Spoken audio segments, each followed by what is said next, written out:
Salam əziz izləyicilərim, kanalıma xoş gəlmişsiniz. Bugünkü videomda çox dadlı piroq reseptini sizinlə paylaşıram. Çox asan, hər kəsin rahatlıqla hazırlaya biləcəyi bir piroq reseptidir. Çox tez bir vaxtda 10-15 dəqiqəyə hazırlayıb sobada bişirə biləcəyiniz bir asan piroq reseptidir. Çox yaxşı da alınır. Çay süfrəsinə yaraşan ləzzətli bir şirniyyatdır. Yeyən hər kəs bəyənir. Pambıq kimi yumuşaq, dadlı bir piroqdur. İndi keçək piroqun hazırlanma qaydasına. Qaba 3 ədəd yumurta sındırmışam. Üzərinə 1 stəkan yarım şəkər tozu əlavə edirəm. 1 çimdik duz. Bunları mikserlə qarışdırıram. Mikserlə 2-3 dəqiqə ağarıb köpüklənənə qədər yaxşı-yaxşı qarışdırıram. Alınan qarışıma süd tökürəm 1 stəkan yarım.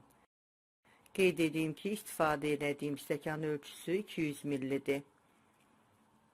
5 xörək qaşığı bitki yağı, 1 paket şəkərli vanil. Bunları artıq mikserlə deyil, spatula ilə qarışdırıram. Ələyə un tökürəm 2 stəkan yarım. 2 paket qabartma tozu. Bunları əvvəlcə qarışdırıram. Unu əliyəndə onda piroq çox yumuşaq alınır. Un qarışımını 2 dəfədən hissə-hissə qabın içinə əliyirəm. Əvvəlcə unun bir hissəsini qaba əliyirəm. Hamısını birdən qaba eləmirəm. Spatula ilə aşağıdan yuxarıya doğru qarışdırıram. Unun hamısını birdən eləmirəm, onda qarışdırmaq çox çətin olur. Qalan unu da yenə qaba əliyib qarışdırıram. Elə qarışdırmaq lazımdır ki, içində topaqlar qalmasın. Belə bir piroq xəmiri alınır. Hazırladığım xəmiri yağlı kağız sərdiyim formaya boşaldıram. Formanın diametri 30 cm-dir. Xəmirin hamısını boşaltmıram formaya. Gördüyünüz kimi 3də 1 hissəsini, az hissəsini saxlayıram.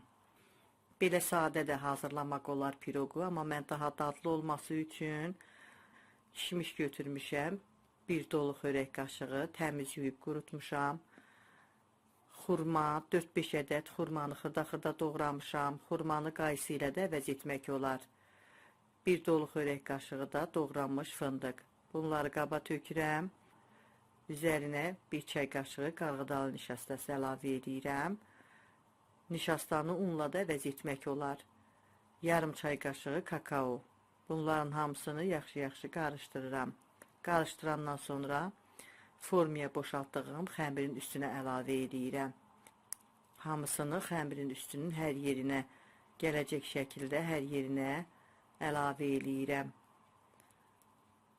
Qabda qalan xəmiri də sonda formaya əlavə eləyirəm. Hər yerinə gəzdirirəm. Formaya əlavə eləyəndən sonra qarışdırmıram. Formanı biraz silkələyirəm ki, xəmir hər yerə yayılsın. 2-3 dəfə masaya vururam, havası çıxır.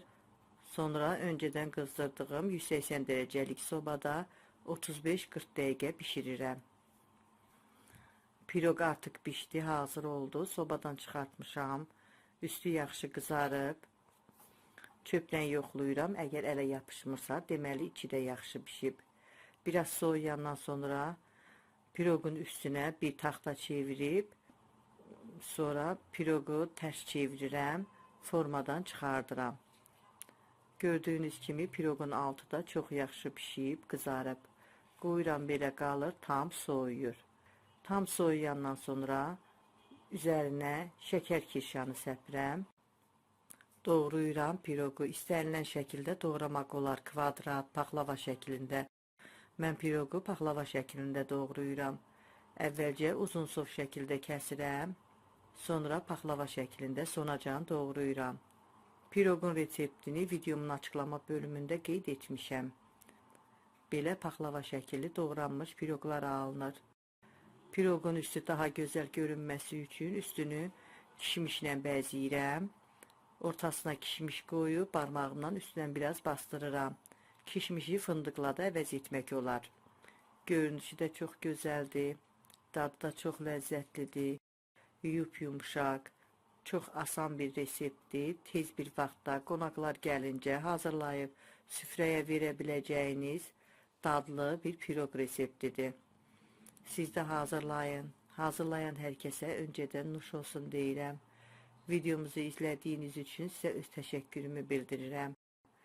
Videomuzu bəyənməyi, dostlarınızla paylaşmağı, yeni videolardan xəbərdar olmaq üçün kanalımıza abunə olmağı unutmayın.